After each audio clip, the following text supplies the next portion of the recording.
So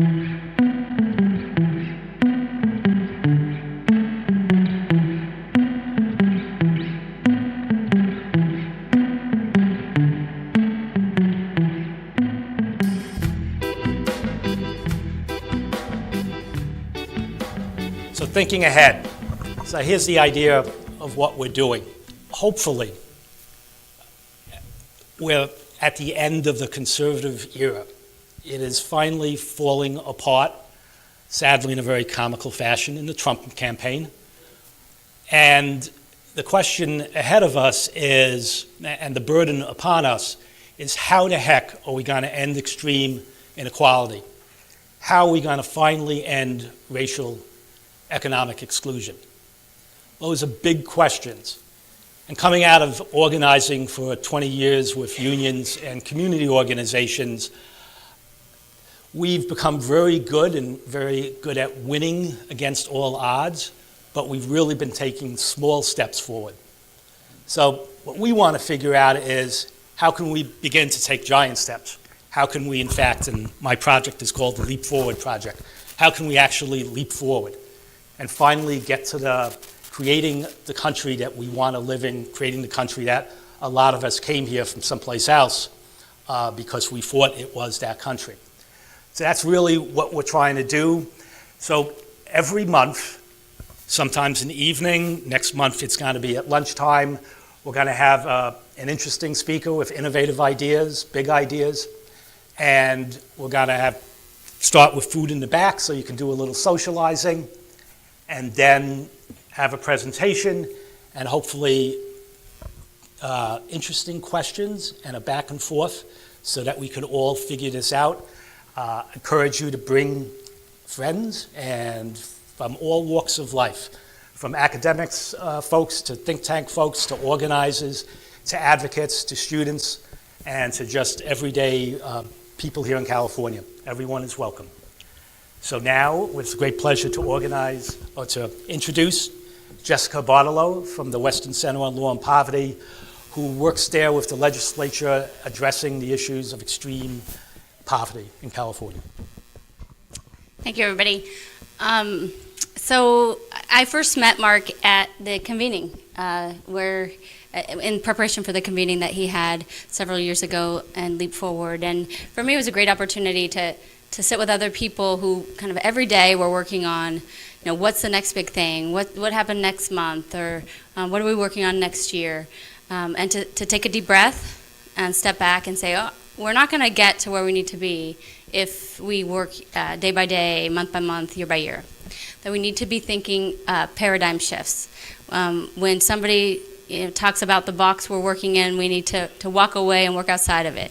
And have the space, make the space to be able to work together, think together, create together the government that we need, the economy we need, and the country we need. And not just poor people need, but all of us. So, I just want to use this opportunity to publicly thank you, Mark, for dragging me into this conversation. I am, at heart a policy wonk. And in Sacramento, I get to look at a lot of statute. And legislative language and intent language and every day. But getting a chance to step aside and read books like Paul's and others help us think about how these day-to-day things fit into the big picture.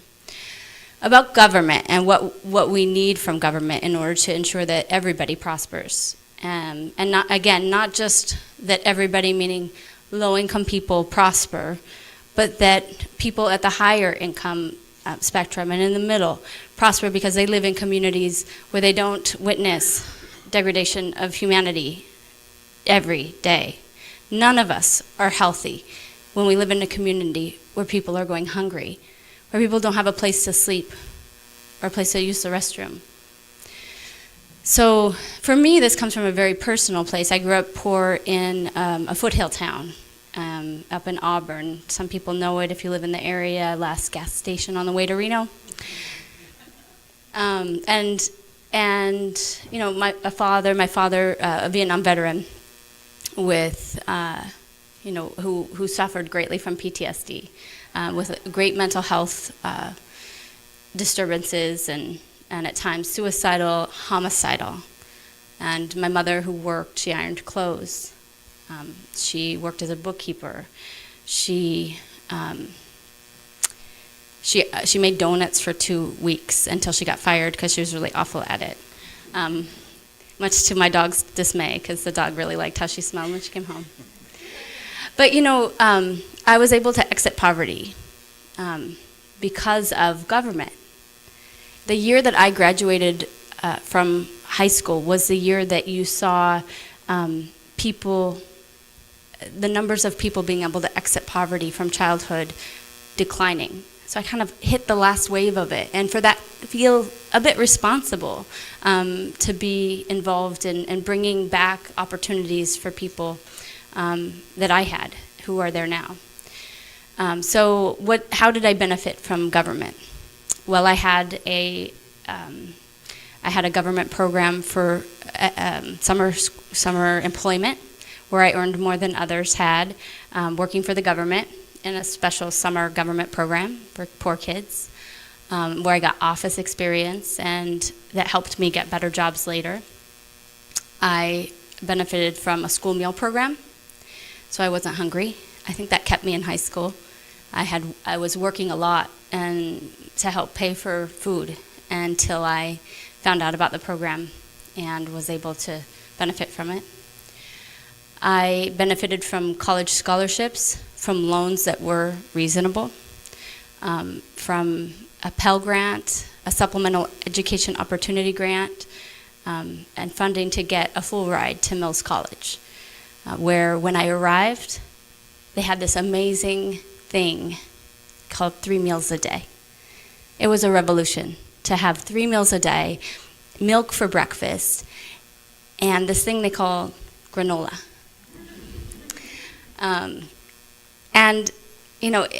And from there, to be able to launch into a public university where I got a graduate degree and found my passion to work on issues of poverty. I left my PhD program after my master's during welfare reform because of welfare reform and the rhetoric around it. It felt like the wrong thing to do, to be in college while my people, poor people, were being denigrated in public policy conversations. And then you could see what was going to happen. The rug pulled out from underneath their feet.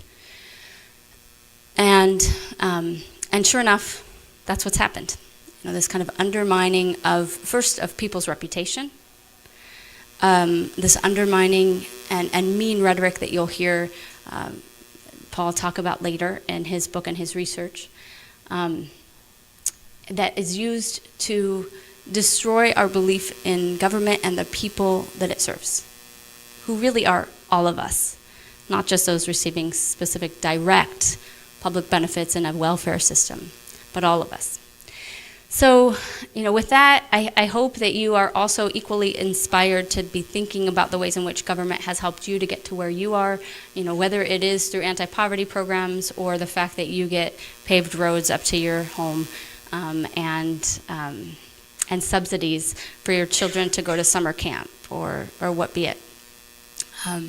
But also inspired to think about the ways in which we've lost the ability of government to bring us together as a country and a people, and to work together in how to reverse that trend. I am, and especially excited, to talk to you today and to hear the professor speak about his book, having read it, and really felt that it does represent what we need to do. So with that, I'll introduce our next speaker, who is a co-author of the book that hopefully some of you will pick up. Did we have copies?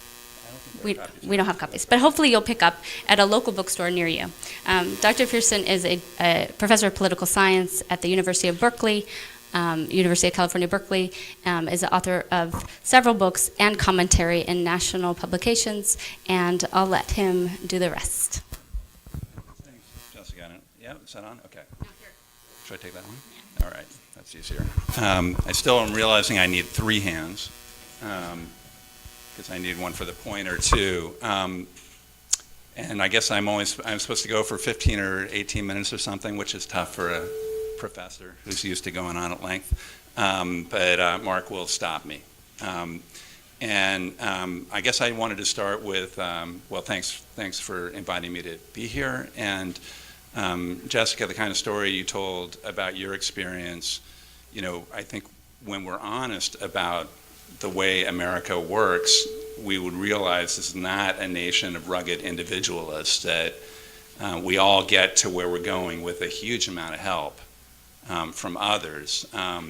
Jake and I recently wrote a little piece about Andy Grove, who was the CEO of Intel, one of the shapers of Silicon Valley, who passed away this spring. And Andy Grove's story was, in some ways, it was like your story. I mean, he came as a refugee from the Holocaust.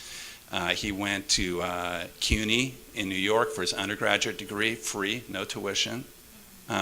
He then came out to UC Berkeley and did his PhD work, again, essentially free, paid for by the government, paid for largely by the citizens of the state of California, and went off to Silicon Valley and was one of the founders of Silicon Valley. And unlike many successful people in Silicon Valley, Andy Grove never forgot, right, that he had not just prospered on his own brilliance, though he was brilliant, and his own efforts, though they were intensive, but because he had been part of a society that had created the opportunities and the structure in which he could flourish.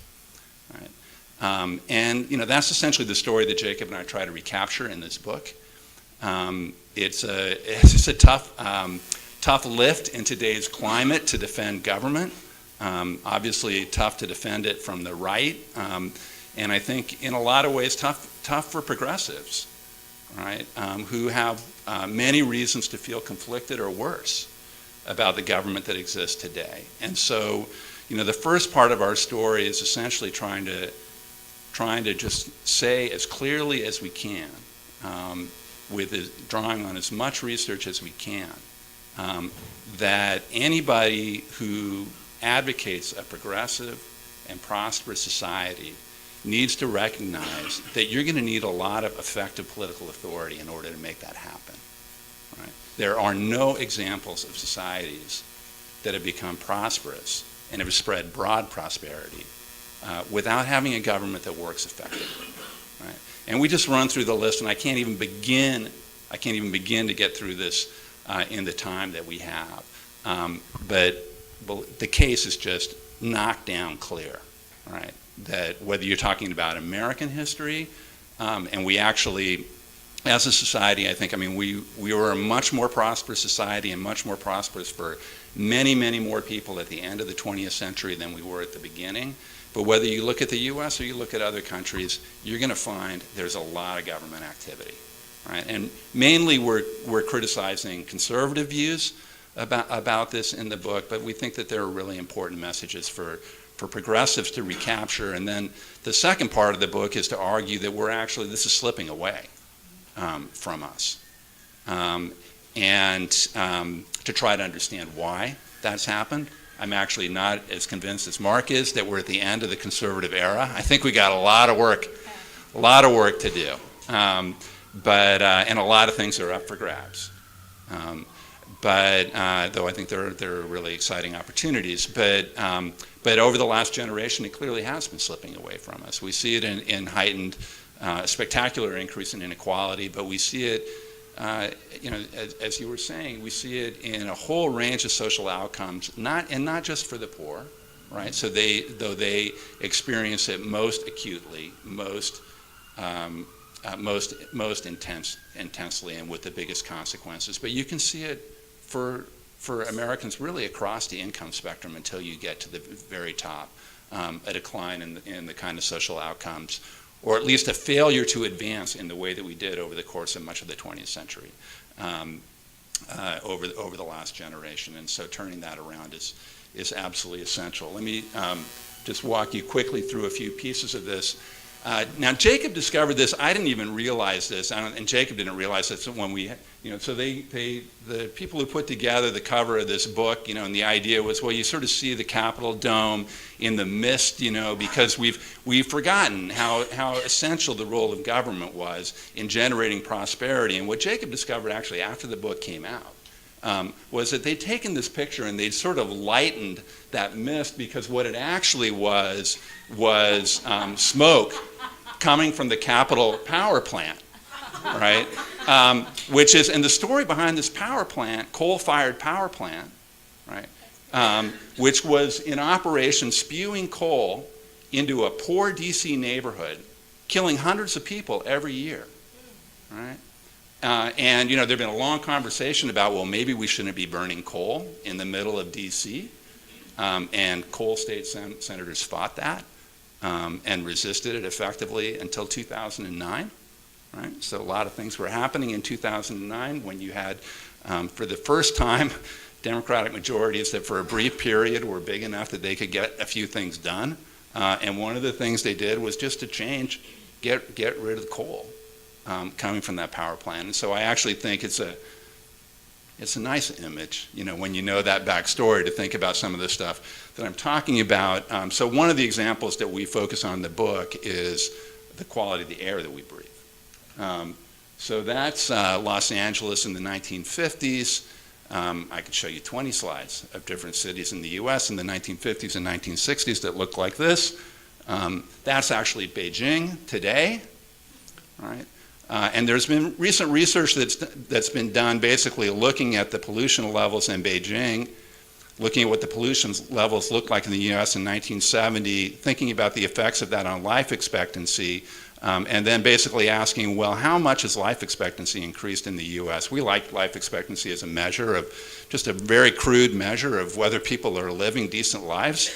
And the Clean Air Act has added nationwide probably a year to 2 years in life expectancy. And in a lot of places that were the filthiest, it's added more, right? So in West Virginia, in an industrial town in West Virginia, 5 years of extra life expectancy for a baby born in that town because of the Clean Air Act and the efforts to clean up the air there. Number 2 on this list, this is why we have a nice picture of the Koch brothers up there, because their hometown is Wichita, Kansas. They're always railing about how terrible government is and how much it interferes with their property rights.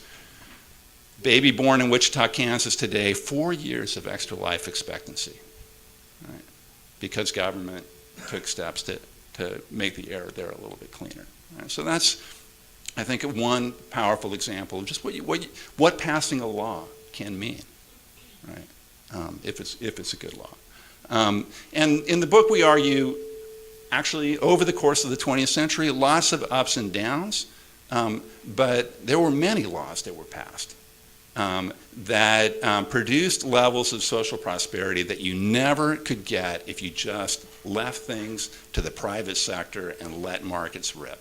And we're actually, we actually think markets are a good thing, right? So people can have different views about that, but our view is you need it's kind of a clunky term, what people used to call a mixed economy, right? There are things that you can have markets do, but markets by themselves, there are a lot of things they're not going to do.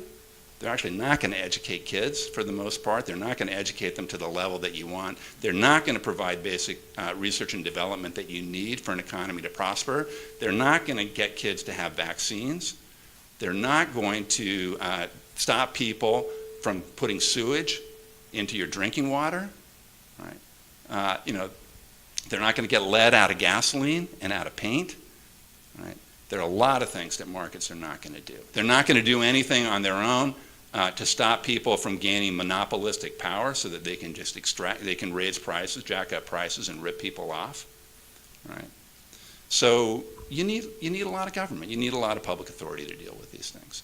And the basic reason why the US and other countries got richer over the course of the 20th century is because through a lot of stumbling, trial and error, and a huge amount of mobilized political action, right? Progressive era, the New Deal, the rise of the labor movement, the unions are a really critical part of this story. Countries moved unevenly, but over time in a direction that produced a lot more prosperity. So that's kind of the bottom line story of the book. You need effective government to have a prosperous society. That's how we became a prosperous society.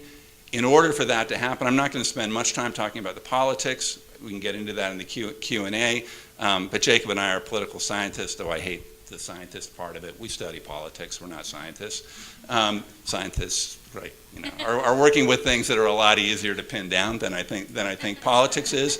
But the point is, you're not going to get these kinds of social arrangements that generate prosperity if you don't have effective political coalitions that are pushing hard for these things over an extended period of time. Right?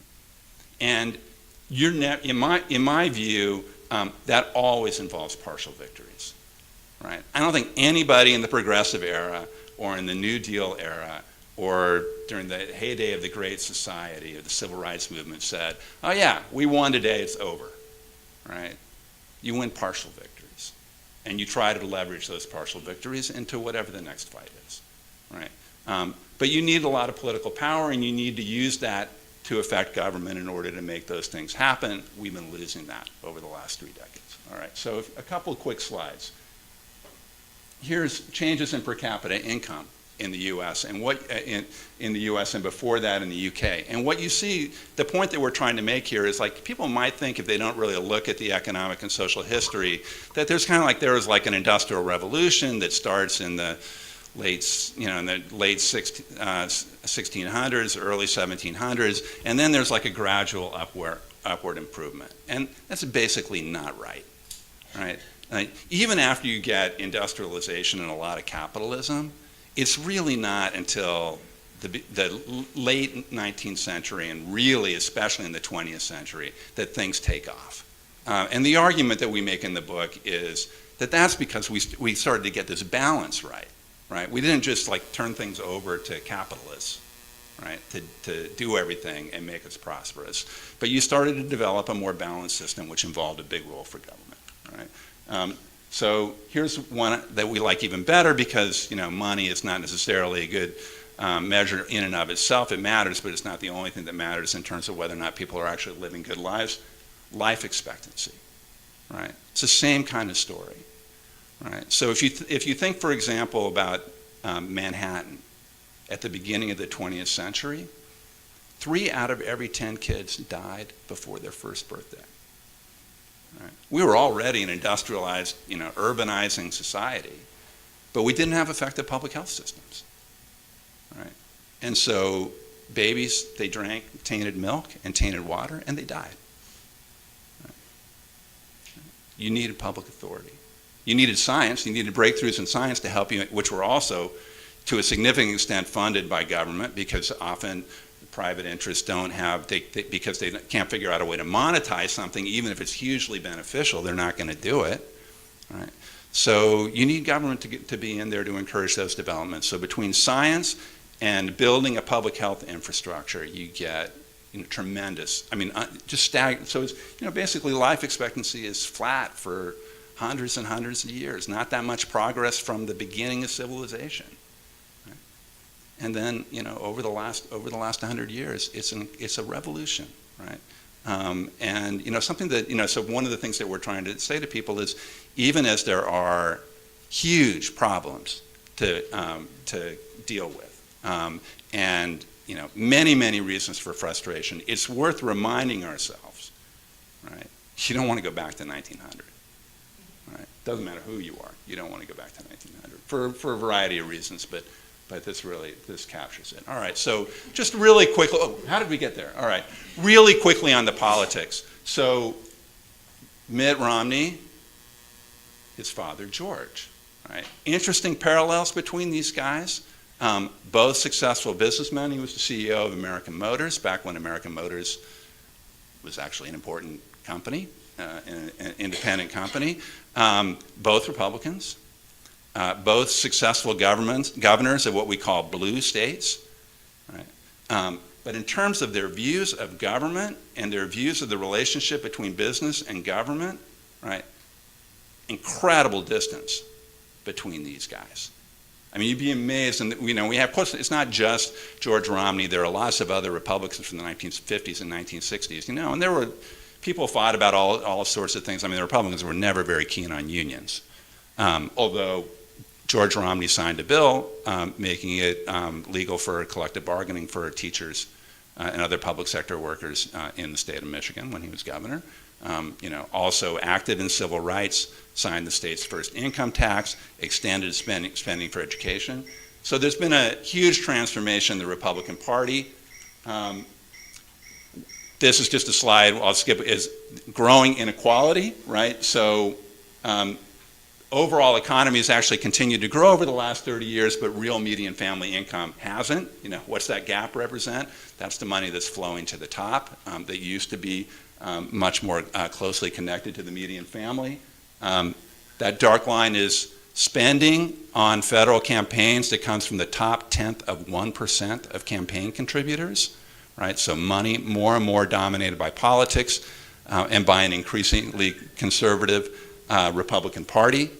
That's my 1 minute story about the politics. We can talk about it more. It's kind of like if anybody's ever seen the complete works of William Shakespeare abridged, right, where they do the whole thing in 45 minutes. It's like that, right? Horrible effects from this. We talk in the book about what we call the modern robber barons, that more and more public policy, especially with the backing of business forces like the Chamber of Commerce and also the Republican Party, are really just opportunities for people to for businesses to rip people off, rather than producing stuff of value. The one place where you see this really clearly, you could also look at Wall Street, or you could talk about the fossil fuel industry, but the one that I just focused on for this slide is healthcare, right? If you look at every other country, what you see is that as they spend more on healthcare, you get big increases in life expectancy, and there's a pretty clear cross-national relationship between those two things. In the U.S., you see two things there. One, we spend way more than anybody else does, like basically double what everybody else does, right? And yet our life expectancy outcomes suck, right? So, and why is that? The evidence is actually pretty clear that the main reason for that is we just pay higher prices for everything, right? It's not that Americans are so much more gluttonous about the way they consume healthcare. Actually not true. And it's not because we don't spend more money out of pocket so that we're more disciplined. We spend more money out of pocket than anybody else does, right? It's that the prices are really high, and that has to do with the role of these modern robber barons. So you get bad outcomes as a result of this. I didn't talk much about the expansion of education as being a really important part of the American road to prosperity, but education is critical. I teach at the University of California, and there are a lot of warts in the University of California. Don't get me wrong, we can talk about those. But what an extraordinary achievement that was, to build these public institutions that allowed people, and I actually came to Cal from Harvard. I taught at Harvard for a long time, and I think maybe at Harvard I had one kid come into my office and say that they were the first kid in their family to go to college. At Cal, it happens to me at least half a dozen times every semester. Right? That's a big deal. And it's not like a transfer. So one of the things that we're really distressed by is that when people talk about government, so often they talk about it as if it's taking from some, and Republicans have been very successful in developing this idea, and it's caught on lots of progressives. So progressives say, well, I favor redistribution, so I'm okay with the idea the government is taking from some people, right, and giving to other people, right? But that is one thing that government does, right, but it is not the main thing the government does, right? And the idea that creating a public university system is taking from one set of people and giving to another set of people. No, it's a way of making the entire society more prosperous. Right? That is the road to long-term prosperity involves having highly educated populations. The evidence on that is completely clear. Right? So you can see over the first half. So this is birth cohorts that we're looking at. So where it starts to flatten out, that's people who were born in 1950. We made enormous progress over the first half of the 20th century, and then, so around 1970, so when people born in 1950 were around 20, we sort of stopped making that progress. We stopped making those investments. I don't have the slide for it here, but it's really striking. Other countries didn't stop making those investments.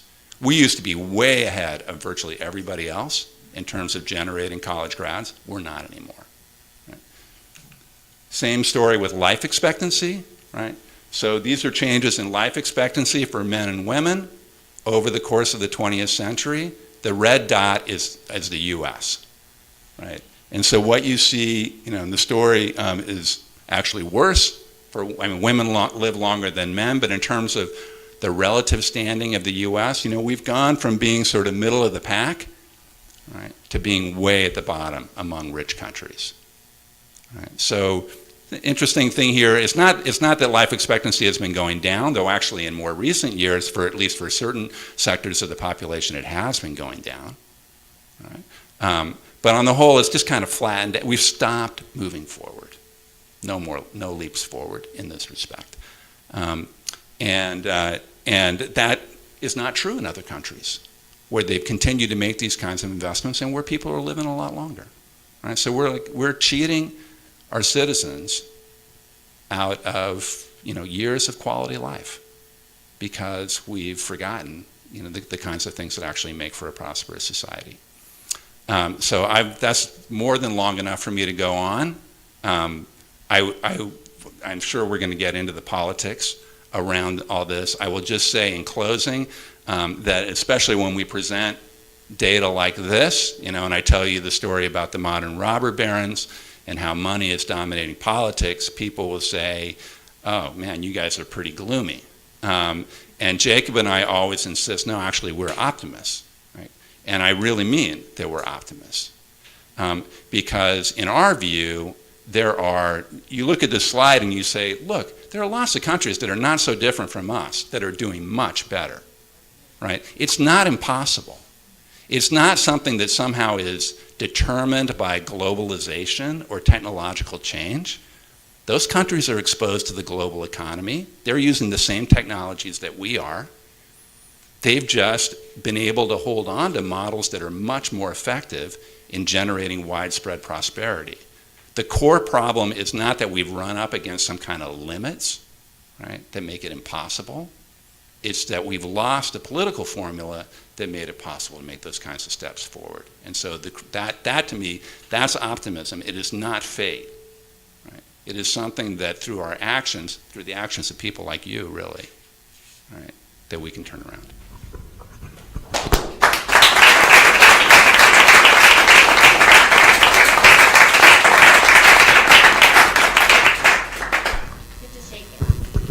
Shake.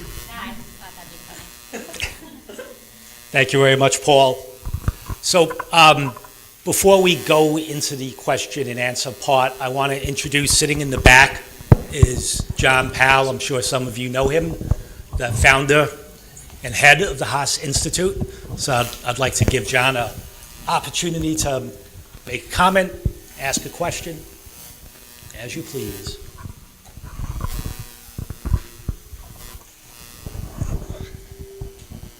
Thank all of you, and thank Mark and Paul and others for being here. Paul, I'm a big fan of your work, and some of you may not know, and Paul may not even know, but Paul's part of the Haas Institute for a Fair and Inclusive Society. And it's an institute at Berkeley, 7 clusters that's organized around disparities and inequality. Clusters are both thematic as well as population-based, so we deal with race.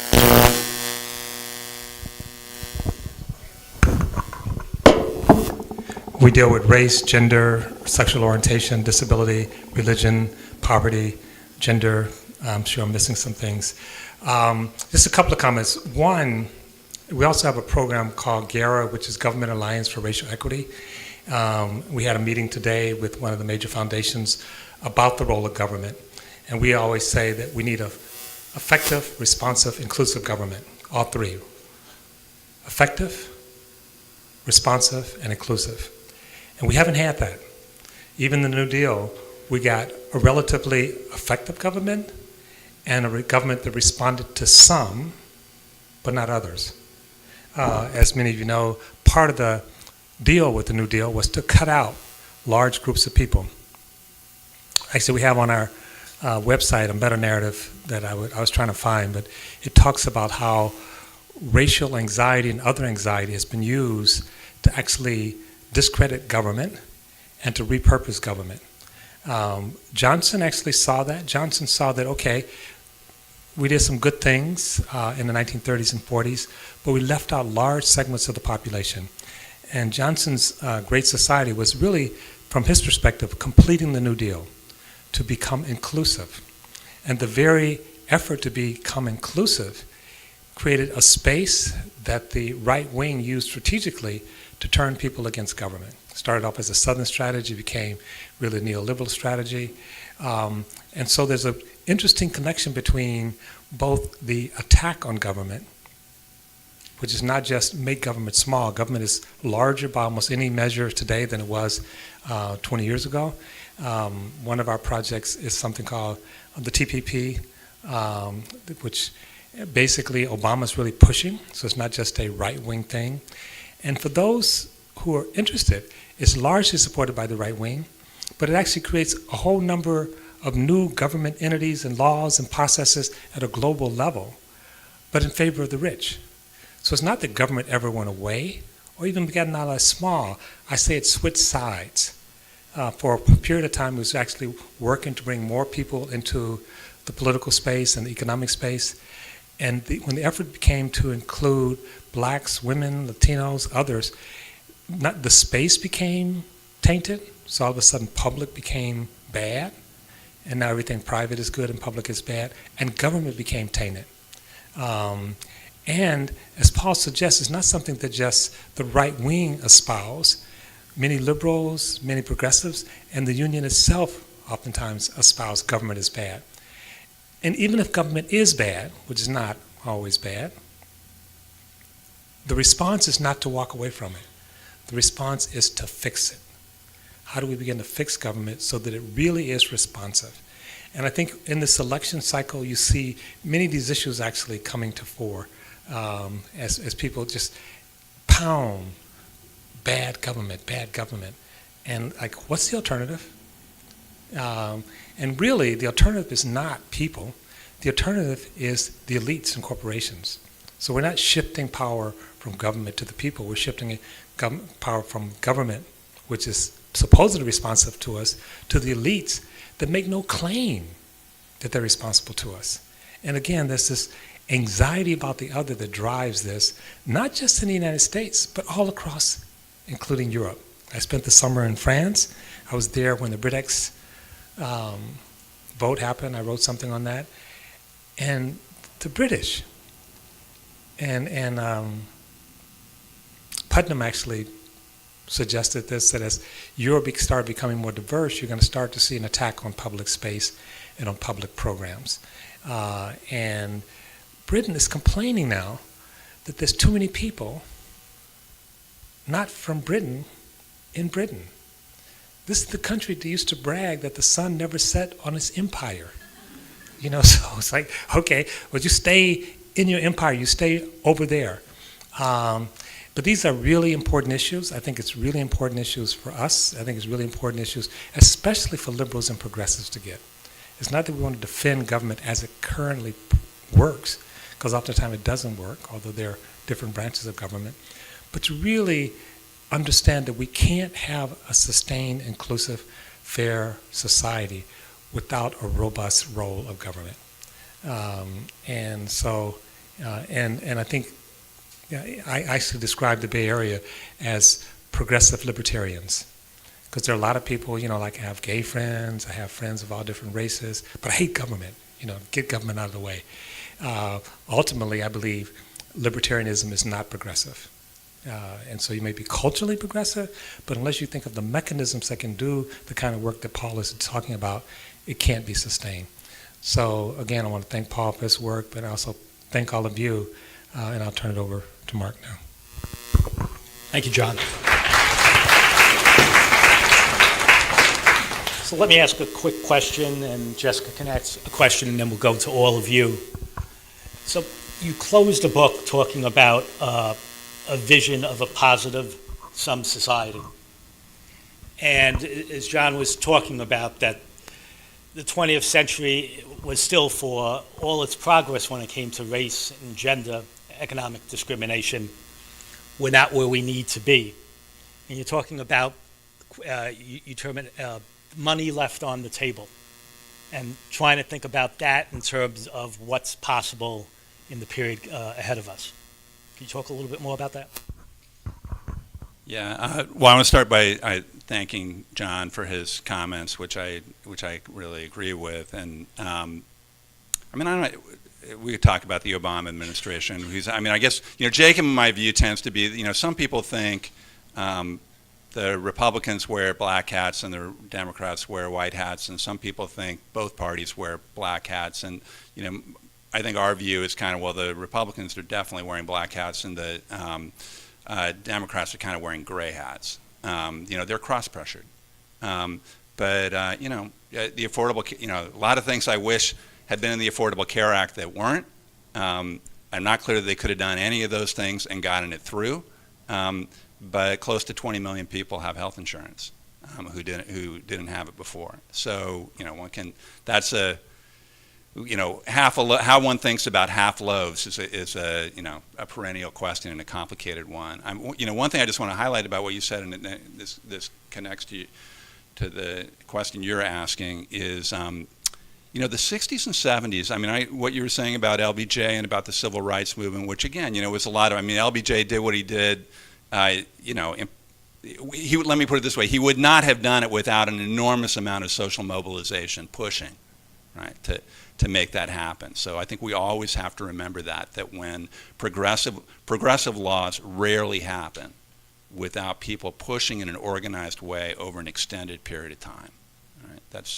I think the history on that is pretty clear. But the 60s and 70s is really important when we talk about building a prosperous and inclusive society. Absolutely, and each of these eras, of course, you can take apart and you can critique and talk about their limitations.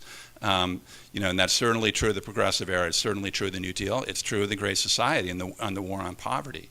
But the 60s and 70s, there was an enormous amount of progressive legislation that was passed and that really mattered. We show a slide in a longer presentation that just shows the Harvard Business School class of 1950 sitting on the front steps of Harvard Business School, right? And the only diversity you see in that picture is facial hair, right? That's it, right? It doesn't look like that now.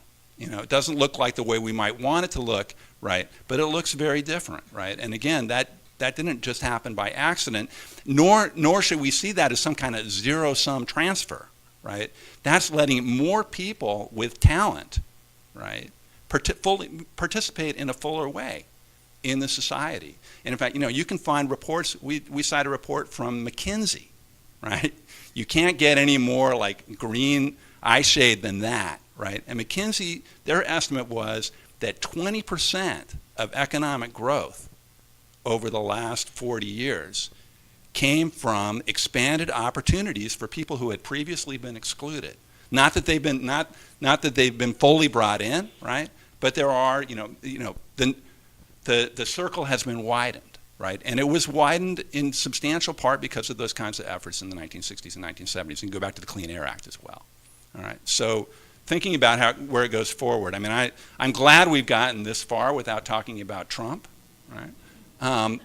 But look, and we don't have time to, to do too much with this. But I think it's very clear, right? We are really at a key junction. This is an extraordinary moment. I think we really are living in an extraordinary moment, and it's an uncertain moment, right? But it is a moment in which those who see race relations in the U.S. as a zero-sum matter, right, in which steps towards greater inclusion come at their expense, right? They are now organized as a political movement, right? And they're organized as a political movement because they think they're losing, right? And I think they are losing, right? A lot of things could happen, but if you just think about the demographics, not just the racial demographics, but the difference in attitudes on these issues between people under 40 and over 40, right, are huge, right? So, the argument that says a diverse society is one in which they are taking from us, right? I think the constituency for that is losing ground, right? And so that doesn't mean that they can't win, right? And I'm a firm believer that, if you win political victories, you can turn them into exercises of government power, right, that can reinforce those victories. So think about like voter ID laws, right? Take away people's right to vote. It's happened before, right? And it has been happening in the last decade, right? So I really do think this is a critical moment, but there is a lot of reason to think that in this case, the forces who believe that a diverse society that diversity is a strength rather than a weakness, and that it is a positive-sum matter rather than a zero-sum matter, I think those forces are on the ascendant, right? And that, in turn, would create enormous opportunities, right, for other kinds of political changes, right? You get a firm majority on the Supreme Court, you get rid of Citizens United, right? You get rid of this appalling stuff that's been happening on voting rights, right? That makes it possible to win other victories. That's how politics works. Not that you win, the decisive victory, you pass one law and you're done and everybody goes home, right? But you win, when things are going your way, you win things that are designed to help you win other things. Okay, so in your book, you connect pretty closely the kind of rent-seeking behavior of moneyed interest in America and the demise of authority of government.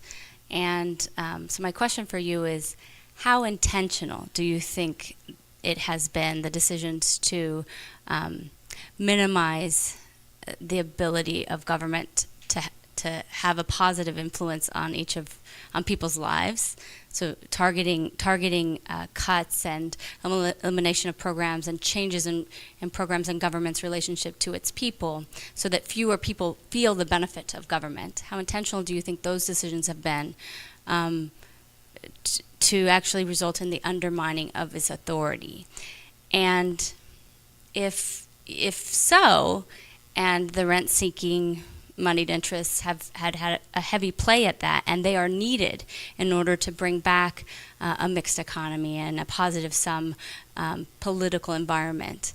How do we trust each other? How do we come back to a situation in which we can trust each other to engage in a dialogue that can get us there? That's a small question. It's a great question. I mean, so the first part, I think a huge amount of it has been intentional, right?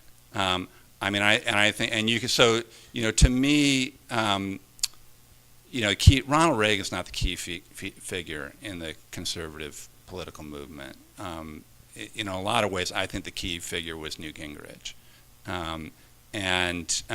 Though obviously Reagan laid some of the foundations for that, but Newt Gingrich was the one, I think, who really realized that if you could make people hate government, and there were actually things that you could do to produce that result. You could make government ugly and divisive and dysfunctional, right?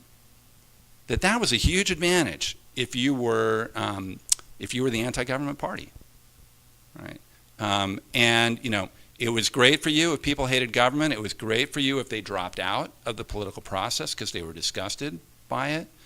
Also great, lots of business, like, the Koch brothers who say, a lot of business interests, they just want government. I mean, they'd like to get their little handout. They'd like to get their handouts from government. But mostly, like, if you're the Koch brothers, you just want to be able to spew crap into the atmosphere without anybody calling you on it, right? I mean, it's an amazing hypocrisy, right? They go around talking about, the Koch brothers say, well, we just believe in market competition. We don't want rent seeking. We don't want subsidies from the government. They are being subsidized by the government every day that they're not being regulated on their carbon emissions. Huge subsidies, right? Every ton of coal we burn makes our society poorer, right? Who's at war? War on coal. Sorry, the coal industry. has been ripping off the rest of us. And to the extent that powerful interests can stop government from doing so, there's a lot of intentionality, right? And a lot of those people you're never going to be able to trust, right? And and in a lot of ways, like, I don't blame businesses for pursuing profits. I think that's what businesses are supposed to do, right? But it's up to the rest of us to put some rules on that, right? To figure out where that creates problems and to deal with it. Right? And so what we explore, businesses are going to be powerful, and unless you get rid of businesses, which I personally am not an advocate of, right? They're going to be powerful, right? They're going to have a lot of resources, right? So we spend a lot of time in the book talking about, well, what are the political conditions under which you can get a lot of business actors like George Romney, right, to play a more constructive role. Right, which many business leaders have at various times in American political history, especially in that period in the 1950s through the early 1970s, right? And sometimes people are enlightened, and sometimes they learn from experience that things that they thought were terrible, like Social Security, turn out not to be terrible. But I think the basic answer is that businesses are more likely to be politically cooperative when they feel like they have to.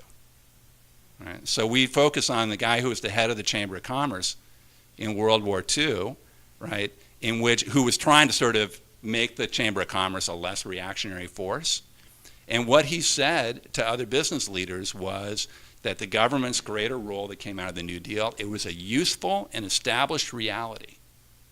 Right? That was the key phrase, and we used that as a title for a chapter in the book. Useful and established reality. So useful, they'd actually learned, it's actually pretty good like, we got out of the Depression, right? There are a lot of things where you can use government and it can help you. But the other thing he said was, like, there are other political forces out there in society that are powerful enough, right, that we can't just say no, right? We can't just say we're against everything, right? We have to negotiate, right? That's politics. People compromise, they negotiate, but they only negotiate if they have to. If they can get what they want without negotiating, that's what they're going to do, right? So it would be less about, I'll quote Reagan, trust but verify, right? So you want to try to find places where you can cooperate with people, but I think you need to recognize that they're going to cooperate when they see it as being in their interest to cooperate, and so your job politically is to figure out how to make it in their interest to cooperate. Great. And just a quick, if you can hear the jackhammers, I'm pretty sure those are the Koch brother jackhammers. So sorry about the noise. So but what we're going to do now is open it up for questions. We have a microphone, hopefully if it'll work and not squeak at you. But let's go ahead and take some questions from you all.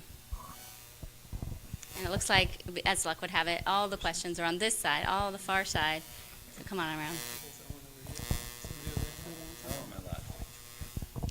And just as a reminder, we have this space only until a certain period of time. So be short and brief on your questions so that everybody can get a chance. Go ahead. Hi, James Hawkins. I'm an incoming student at the Goldman School of Public Policy. I'm glad you mentioned Newt Gingrich, because my question is right along the lines of what you were saying.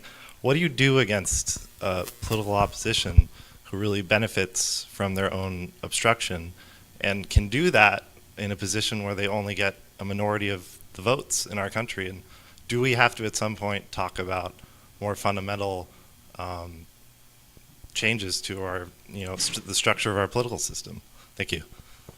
It's a great question. We spent some time talking about this in the book. I think our political institutions are a huge problem. Right. I think we have political institutions that were designed to function. They were designed to require compromise and to facilitate compromise. That was sort of Madison's idea. Like, you create all these overlapping things, and so people will have lots of different interests and perspectives on things, and then you have to fashion some kind of compromise out of it. Well, so we have a system that requires compromise more than ever, because now we have the filibuster, which is not part of the Constitution. I have to teach my students about that, and was certainly never used. It was mostly used, traditionally, it was used to preserve racism, right? And mostly only for that, right? And now it's used to obstruct everything, right? So we have institutions that require compromise, but they no longer facilitate compromise, right? And in fact, Republicans have learned that they benefit enormously. They win politically by obstructing and by making people hate government. This is a huge problem, right? It is a huge problem, and I do, on bad nights, I worry that we will not be able to solve that problem. That we will never be able to create a sufficiently functioning political system again because of this problem and because of the political incentives that it creates. So the idea, I'm sure we'll be reading, if Hillary Clinton wins, we'll be reading about how the Republicans are going to, so we lost the election again, we're going to have to rethink things, we're going to have to try to figure out how to moderate. BS. I mean, no chance that is going to happen. That Mitch McConnell and Paul Ryan are going to wake up and say, our best political strategy is to find some really good compromises with Hillary Clinton. There is no chance of that happening, even though, but pundits believe in this like the tooth fairy, right? So it is deeply wired into the structure of American political institutions. The problem is, it's not so easy to change those institutions. I think the filibuster is going to go. Now, it may well go when you have a Republican majority and they decide they don't want to be slowed down, right? So I'm not sure that this is good news, but I just think over the long run, we're already starting to see this, and if they're blocking Supreme Court nominees, Democrats will get rid, assuming there's Democrats have 50 votes, they'll get rid of the filibuster for Supreme Court nominees. And at some point, people will probably think about doing that for legislation, and I'll consider that. When that happens, I think it's a good thing. I don't think a minority of states, where you can potentially have people who represent 15% of the American population blocking all legislation. Right? You can't function that way. So, but I think it is a big and deep problem.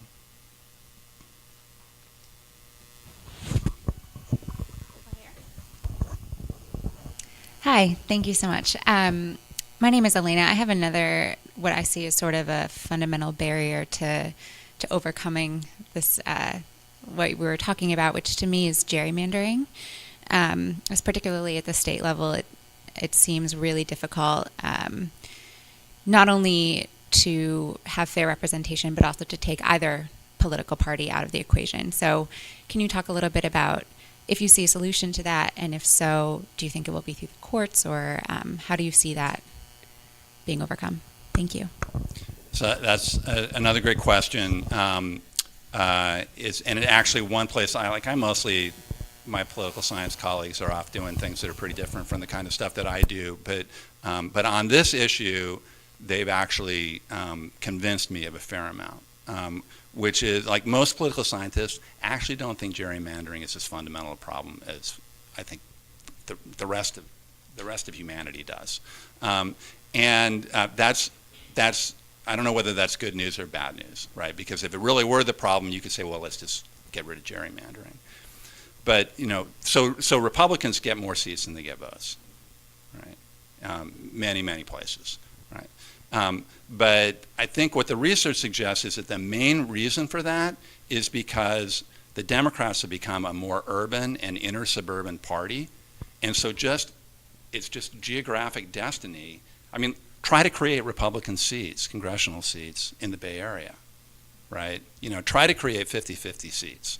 You can't, unless you're going to do like pizza slices, that go all the way out to the Nevada border, you can't do it. Right, so Republicans are really efficiently spread, right, across. So they win. Democrat. Barbara Lee. I don't know what percentage of the vote Barbara Lee got in the last election. Really high. But Republicans win a lot of 60-40 seats. So they are laid out on the map in way however you want to try to draw those boundaries, right?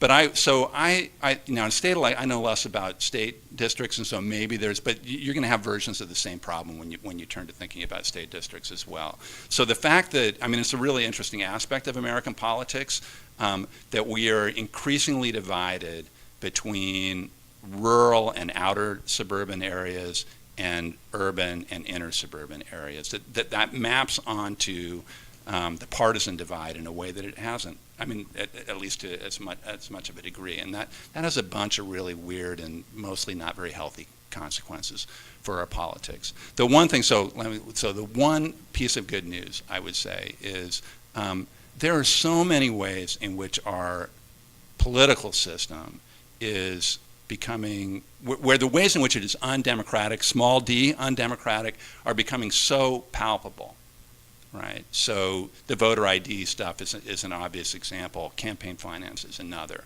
That I am hopeful, and if I could say something to a hypothetical Clinton administration when they're thinking about judicial appointments, right?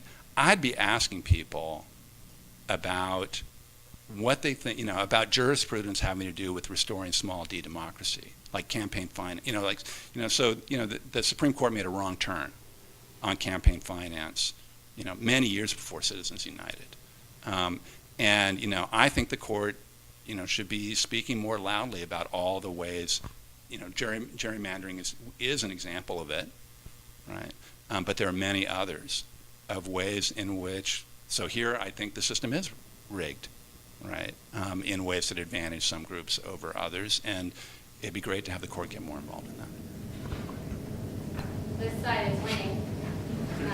Your county questions. Oh, we have a question. We have a question on that side. So let's start right here, so you don't have to travel all the way. Right in the back. You're winning, but not yet. Yeah, not yet. I hope I'm not blowing people out with the microphone. I'm not really used to talking on one of these. I'm Charlie. I have this romantic notion that at one point in time that we were much more involved with government as being a notion of we and of us. And I guess my question is that a myth? Was that in fact the case? And where did that change along the line? Where are we looking at in history that we made this leap from us to us and them?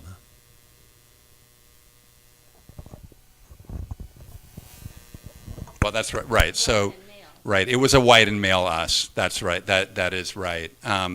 But you did so. But there was a discourse. We ended up. I mean, it's not something that Jacob and I. You may get a sense. I mean, the sense we're talking about is, we mostly believe like organization, mobilization, groups. These are the things that matter. But we found ourselves in this book thinking a lot more about discourse. And because we were struck over and over again at how anemic the way that people thought about government was, and how little connection it had to do with our actual history. And so we did do some work on discourse, and you can look at things like New York Times. There's an economist who has looked at text in the New York Times going back to the 1950s, and the way that the New York Times writes about markets and government has changed dramatically over time in ways that treat government, portray it as a more alien thing. They're more congratulatory about markets, right? They use language that's more congratulatory about markets, and they use language that is much more critical and much more like government is something that's out there. But if you go back to the 1950s, you read a speech by Dwight Eisenhower, and people talked about our government in a way that they don't, and that they have stopped doing. And I do think that's consequential. So, one view that now exactly how you could try to recapture something like that, and obviously you wouldn't want to recapture it in exactly the way that it was. That is a super challenging question. And like, where do you start when you're at a point, as the economists would say, we're at a bad equilibrium. Like, we're way down at the other end, and it's not clear how you move to the other side. And that's especially true if you believe, as many historians I think do, that feeling that existed in the 1950s and 1960s, where people were more optimistic and more trusting of government and saw it as something that was making positive contributions to their lives, that came out of some really unusual historical circumstances that you probably wouldn't want to reproduce. Right, like a depression and a world war, right? George Romney came out of that World War II experience, and that had a big effect on his view of government, right? So, if the formula for getting people to say our government again is to have a depression and a world war, I think I'll keep the status quo. But maybe there are other ways. I just want to acknowledge that I think when we do things right in Sacramento, and when we see good forward movement, it is when we can capture that this is good for all of us. Sentiment, that everybody, the best wins are the ones everybody can feel proud of, where you're not just winning the policy, but you can see the dialogue moving forward. You can see attitudes about each other changing. And so I think, Charlie, you're onto something there. We have just 2 minutes, and so what we're going to do is we're going to let you ask your questions. You get 30 seconds in the back, and here Yoni in the front, and then you have to answer the question in one sentence, both of them together. Oh boy. I think I can project. My name is Taryn. So as somebody who identifies as a socialist, this is very speaking to my soul, but at the same time, I worry about things like mass incarceration, over-policing, the encroachment of the NSA structure into our lives, and so to put the kind of racial analysis on this, especially to say government is disproportionately for people of color.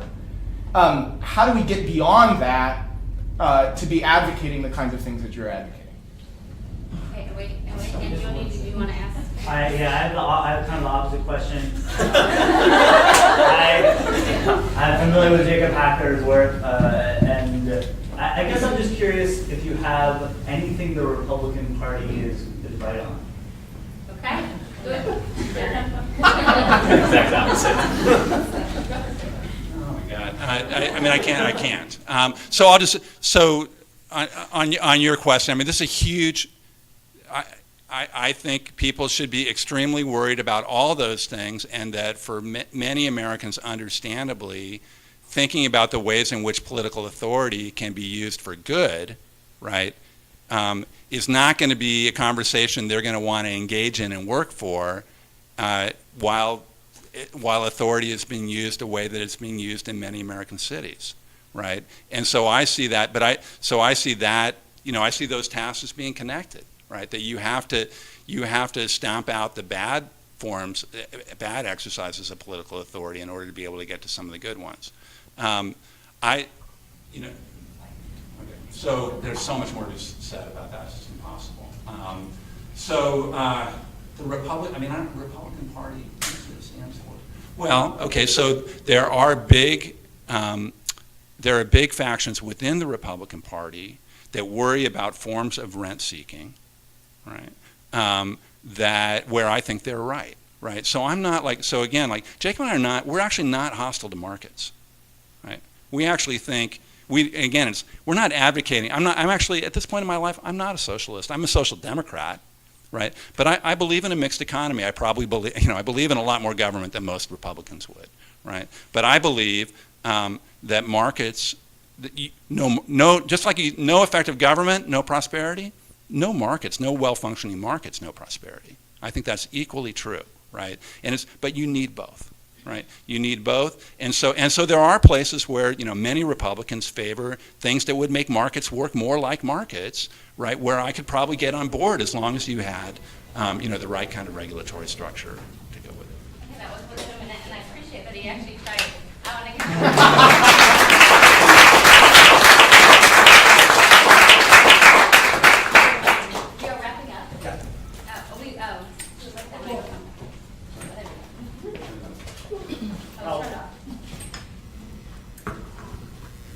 Thank you so much.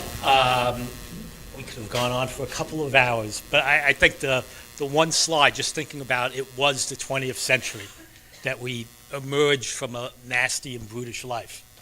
And it was all about government and business finally accepting countervailing powers and inclusive stakeholders.